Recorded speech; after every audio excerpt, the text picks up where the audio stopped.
Welcome to the Man United stream. Hope you're doing well. It's Sunday morning and it's the day after that huge win away from home at Fulham, Craven Cottage. What a game it was. Very, very tense. I must admit, I had all confidence in Man United to get that win. Although they left it absolutely late, I would have been shocked if they did not win that game. I would have been really upset because I think Man United did deserve to win that game. Yes, there were problems, but we'll discuss that and more in today's show. But before we kick off, please make sure you hit that like button on this video so it gets pushed out to lots more Man United fans. And if you're new to the Man United stream channel, please go ahead and hit that subscribe button. We give you daily updates on all the Manchester United news and opinions and much, much more. So please go ahead and hit that subscribe button so you can become part of this club. Okay, so let's kick off today's show with looking back at that win against Fulham away from home. Was it a good game? Absolutely not. Was it panic stations? Yes, it was. I mean, when you were getting close to that final whistle, I was panicking. I was still really confident that Man United will get that win. I knew there was going to be a moment of magic from some player. I didn't know who. I was hoping it would be someone like Rasmus Højlund who'd get that winning goal and get his confidence boosted. Obviously hasn't been doing too well, hasn't scored enough goals in the Premier League and really needs to get one or two goals to settle him down. Now watching Højlund off the ball, he's got really good movement, really knows exactly what places to go into, spaces, moves around, actually gets in there and starts creating chances, but he's just not getting the rub of the green and he's not finishing the chances that he is getting. Hopefully he does start scoring, and once he does not look back. I hope that is the case. He is young and he is raw, and we knew this when we first signed him in the summer. Now we covered this in our shows during the summer in the transfer window when there was talk and rumours about signing Rasmus Højlund. We said to you then that this guy is not the finished article. He will need time to adjust and time to develop. He is a raw talent, and Man United and the coaching staff and Ten Hag will have to work with him and make sure he develops into a top striker. Coming in right now and expecting him to score 20 goals a season will be unrealistic, and that's what is happening right now. We're seeing this young boy who's been thrown right into the deep end and is expected to get lots of goals from Man United, but that was never the plan for Rasmus Højlund. I mean, I don't know what you think about that. Let us know in the comments below what you think about Rasmus Højlund and his performances so far. But let's return back to the game against Fulham. Now, it was a cagey game to begin with. Man United were the better team, creating the more chances. Fulham just looked toothless. Every time they got anywhere near the Man United goal, they couldn't get even a shot on target. They were just not good enough, and I knew that Man United will not struggle keeping them away from our goal, but the problem was we needed to get a goal on the other end, and that was the issue. Man United have struggled to get lots of goals this season. In fact, they've struggled to get any goals this season, and with Rashford missing, even though he's had a really poor start to the season, I mean, we did not create many chances, but we did finally get that break and Scott McTominay scored a goal which was bloody disallowed. Why was that disallowed? I have no idea. That was the worst decision ever. VAR is absolute shambles, and I think Man United are getting the worst of it. It made no logical sense. It was just a stupid decision. Maguire was not interfering in play, and we've seen lots of goals this season exactly in the same circumstances being given by the officials, and that goal being disallowed must have knocked some of the confidence out of the Man United players who might have started panicking, thinking this is not going to be their day.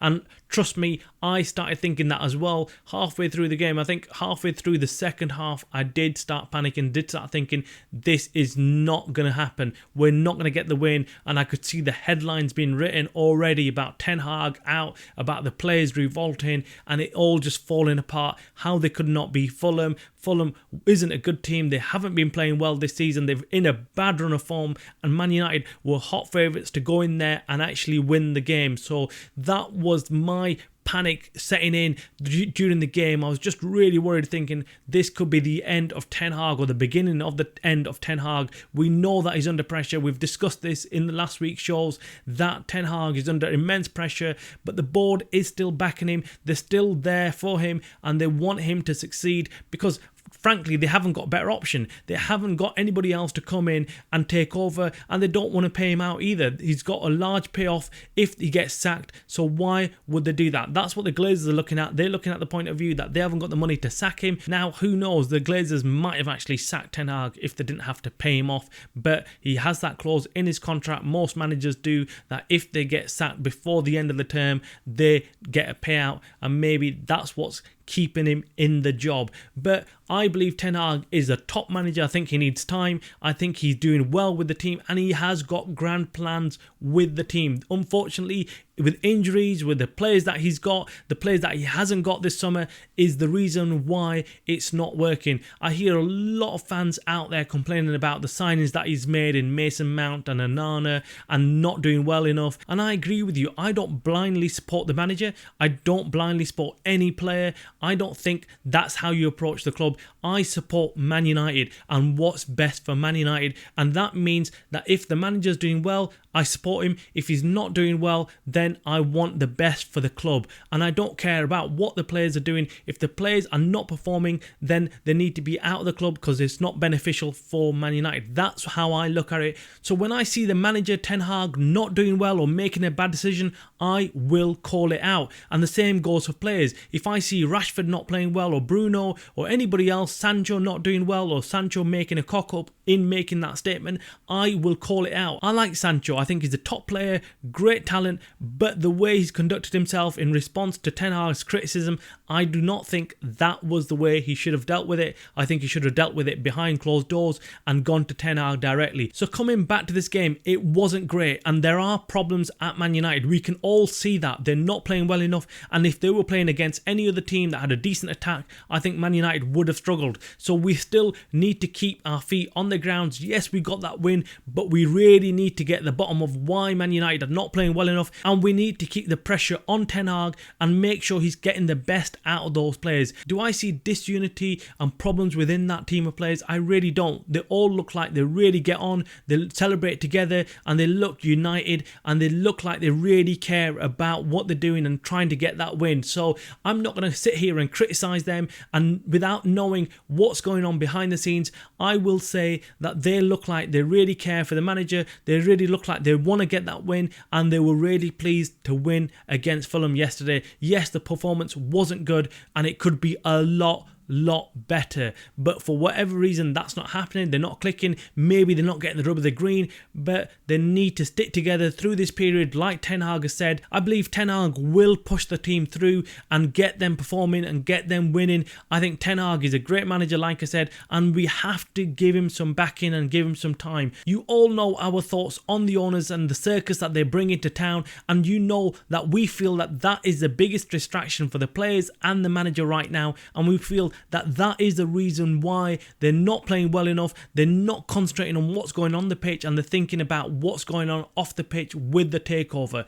Now, hopefully that gets done and dusted. We finally hear something in the next couple of weeks about what's going on with Sir Jim Ratcliffe and whether he's going to actually come in and take over, and maybe, just maybe, he might come in and settle this rocky ship. He might actually bring some stability to the team. We might actually start signing some solid players, some young talent to come into Man United and really thrive. In other news concerning Man United, we started hearing straight after the game that Anthony might lose his place in the Man United team and might even be out of Man United if his performances do not improve. Man United did spend a lot of money on Anthony. What do you think? Do you think Man United should look to sell him, or do you think they just stick with him and he might just improve and actually prove his worth? Let us know in the comments below what you think. We personally think that he does need a little bit more time. We can't just get rid of him in his second season. He does need more time to develop, maybe some time out. He has gone through a lot recently with his ex-girlfriends and whatever happened there,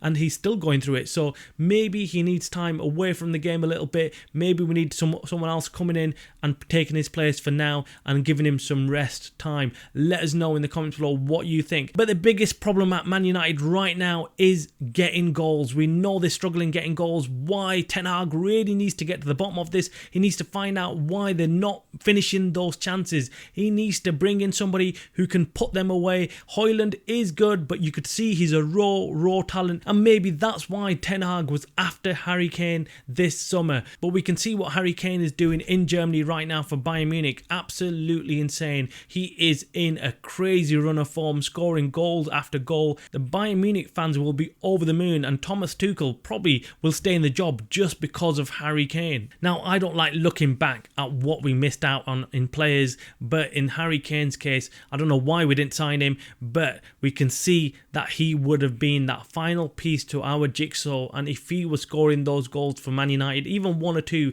we needed a proven goal scorer, and we failed to get one this summer. Now, who's to blame for that? I have no idea. If it's Ten Hag, he needs to be called out on that. Why we went and signed a new goalkeeper when we had De Gea, I have no idea. I believe De Gea should have stayed in that team as he was still doing a good job for us. Why we went and signed Mason Mount when we had Bruno Fernandes in there, again, I have no idea, especially with Mason Mount now not fitting into the team and sitting on the bench.